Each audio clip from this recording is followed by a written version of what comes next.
Ei, eu salutare, sunt David Calișu și astăzi vă voi arăta cum să modați mașini pe BeamNG Drive. Și sunt două modalități prin care puteți să modați mașini în acest joc. Prima, pentru mașini reale, trebuie să intrați pe browserul vostru. Vă duceți și căutați World of Mods.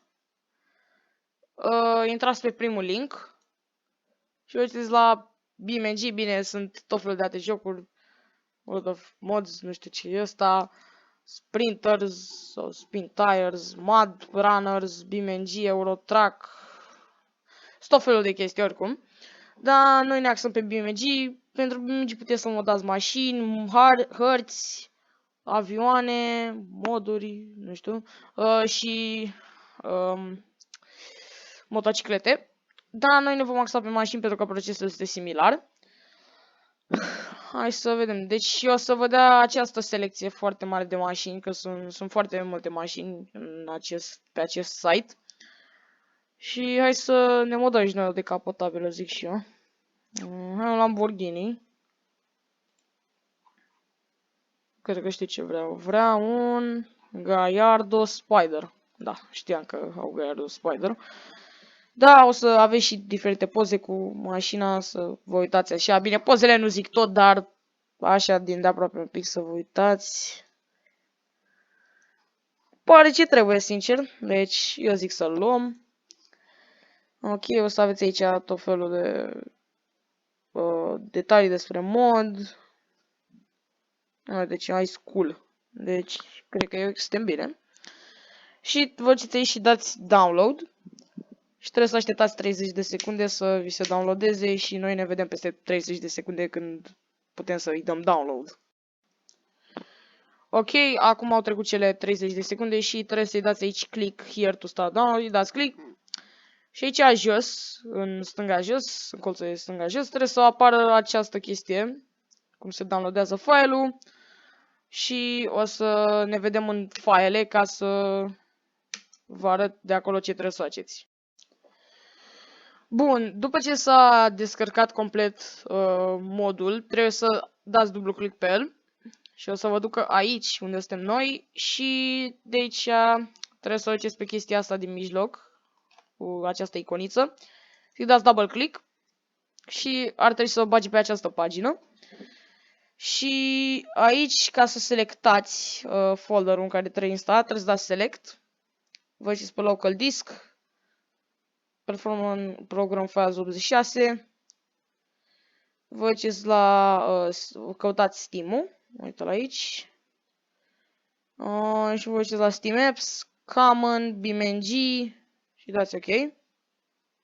Și da, nu e deja selectat, dar v-am făcut ca să vă demonstrez. Și apăsați, după ce ați făcut asta, apăsați Install. Și o să vă zică această chestie, adică modul a fost downloadat cu succes. Și o să vă arăt și cum să ștergeți modul și noi ne vedem pe BeamNG. Ok, acum suntem pe BeamNG și hai să vedem dacă modul nostru s-a instalat. Ne ducem la Cars și se pare că e aici.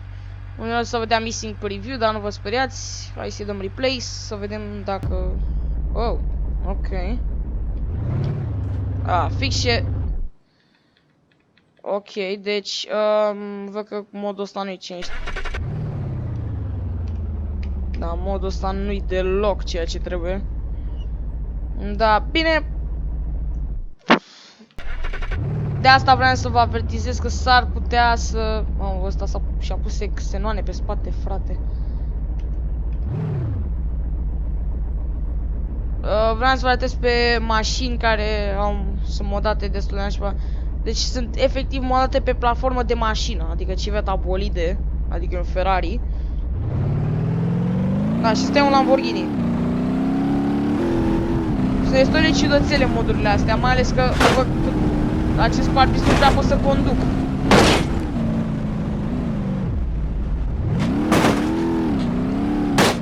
Bine, ca psihici de ieșire, mașinile astea sunt ok, nu au treabă. Doar că da, destul de dezamăgit un pic. Da, o să dați și de moduri destul de detaliate, cum este acest Aston Martin DB7. De fapt, A sus deja LF-ul, hai că vă arăt LF-ul. De obicei s-ar putea să spawneze și fără cauciucuri, dar acesta este Lexus LF-ul meu, care l-am modat. Legendarul sunet de LF, interiorul foarte detaliat, adică e chiar foarte tare ce a reușit cel care a modat această mașină să facă. Și chiar și Aston Martin DB7-le meu, am să mă dau și eu așa mai spre James Bond. Hai să vedem cum sună. Chiar sună Aston Martin. Interiorul, după cum vedeți, foarte detaliat. Îți afișează în bord tot. Da, interiorul chiar e detaliat el în sine.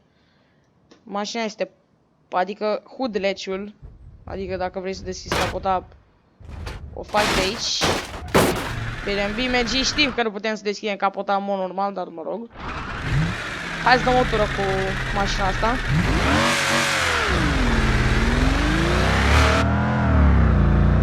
Uite, și viteza în real time se afișează în acest gauge cluster care este destul de detaliat. Deci poți să dai de unele moduri foarte bune și poți să dai de unele moduri foarte nașpa. Ok, și acum o să vă arăt cum modați direct din joc, ca zic așa. Uite, mai aveam și aceste ropt. Dar cum să modați direct din joc. Niște chestii. O să luăm... nu știu, hai să vedem. Să luăm o mașină random pentru acest test. Bine, de fapt nu lasă. Deci prima oară trebuie să vă duceți la mods în meniu. Și aveți automation, nu prea recomand, și repository, care îl recomand.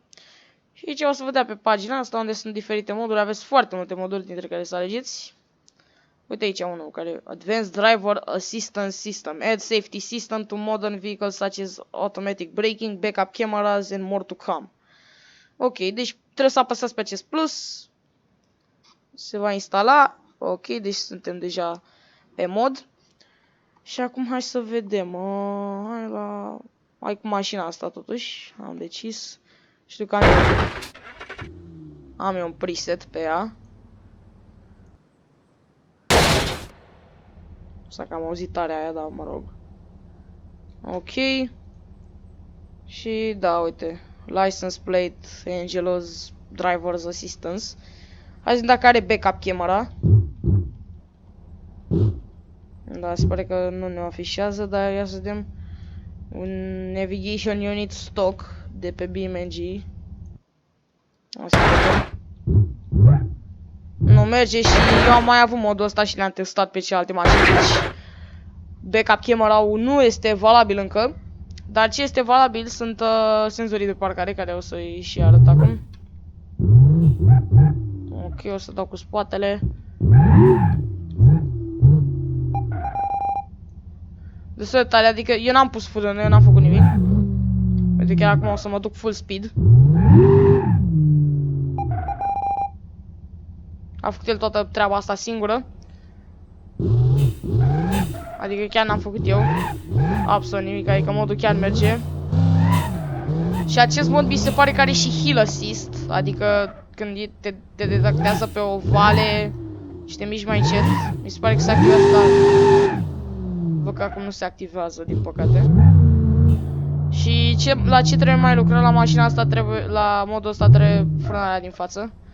Că dacă aici te duci tare, e bine, acum am și eu 20 la oră. Dacă te duci cam tare, nu o să-i oprească, o să-ți o facă țândări. Dar mă rog, la viteze mici se oprește.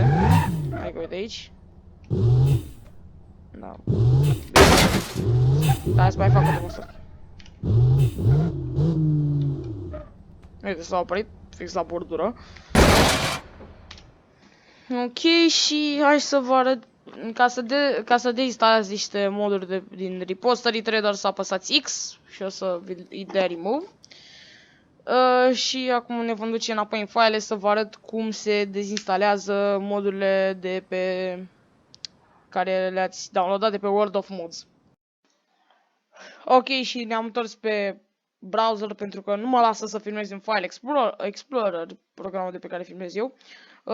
Doar că procesul e foarte simplu, trebuie să vă duceți, e practic inversul acelui lucru. Trebuie pur și simplu să vă duceți la Steam Apps, Common, trebuie să duceți pe BeamNG Drive și acolo va trebui să apară Vehicles și mașina care ați modat-o va trebui să aibă un cod, adică Gallardo sau numele ei. Și de acolo îi dați click dreapta și îi dați delete și vă duceți în Recycle Beam, îi dați delete și s-a dus. Și cam atât cu acest video, sper că v-a fost de ajutor, nu uitați să dați like, share și subscribe și în data viitoare la un alt episod. Pa!